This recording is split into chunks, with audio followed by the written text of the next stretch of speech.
এলেন স্যার, এই ধরনের চা খুব সুন্দর। কিসে ধাক্কা মারলো? দাঁড়াচ্ছে, আমি দেখছি।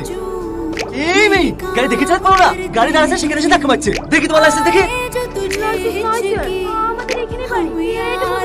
প্রধানের বইটা খেয়ে আইছে। প্রধানের কোন বলে মানুষের জীবনে এখানে কেন লাইসেন্স পাইছে নাকি? একজন গরিব ঘরের ছেলে পুলিশ অফিসার হয়েছে বলে তোমার খুব কষ্ট হচ্ছে নাকি? এত বড় নোংরা খেলাটা খেলেও আমার সফল হওয়াটা আটকাতে পারলে না, তাই না?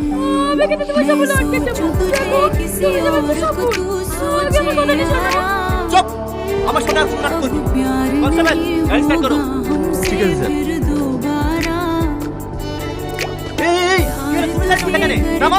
না না পুরো স্টার্ট করতে দেরি তোমার লেগে গেছে। ওকে আমি সব কথা শুনবো, তারপর আমি গাড়ি থেকে নামবো। কথা তো শোনার মতো অত সময় আমার নাই। কনস্টেবল, হ্যাঁ স্যার। নামো গাড়ি থেকে। নামছি।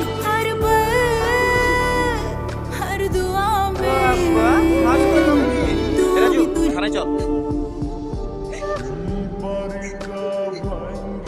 স্যার, আপনার লাগেজগুলো সব আপনার রুমে পৌঁছে দিয়েছি। কোনো কিছু সমস্যা হলে আমাকে বলবে। আমি আপনার পাশের রুমেই থাকি।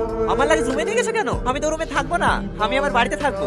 আপনার বাড়ি এই গ্রামে? হ্যাঁ, এই গ্রামেই আমার জন্ম, এখানেই আমি বড় হয়েছি। যাও, তুমি রুম থেকে লাগেজগুলো নিয়ে এসে গাড়িতে রাখো, একটু পরে আমি বেরোবো। ঠিক আছে স্যার।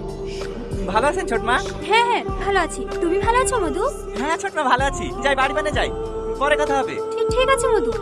আপনাকে গ্রামের লোকজন কিভাবে দেখছে দেখিছে? মনে হচ্ছে তাহলে জীবনে কোনো পুলিশ দেখেনি। আরে না না, ওইরকম কিছু না। আসলে 6-7 বছর পর গ্রামে ফিরছি তো, তাই আর কি। আন্টি গেলে আসবে বলছিলেন যে? নিয়ে আসবো, আগে ঘরটা ঠিক করে তারপরে। এটা আপনার বাড়ি? হ্যাঁ।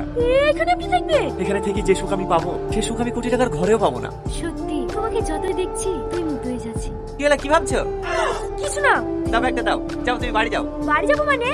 ঘরগুলো এইভাবে পড়ে আছে, আগে সব পরিষ্কার করবো, তারপরে বাড়ি যাবো। না না, তোমাকে পরিষ্কার করতে হবে না, আমি করে নেবো। বললেই হবে। আমি থাকতে স্যার পরিষ্কার করবে? আমার খারাপ লাগবে না? যান, আপনি ব্যাগগুলো নাকি ভিতরে রাখেন, আমি কারোবার থেকে ঝাঁটা নিয়ে আসি।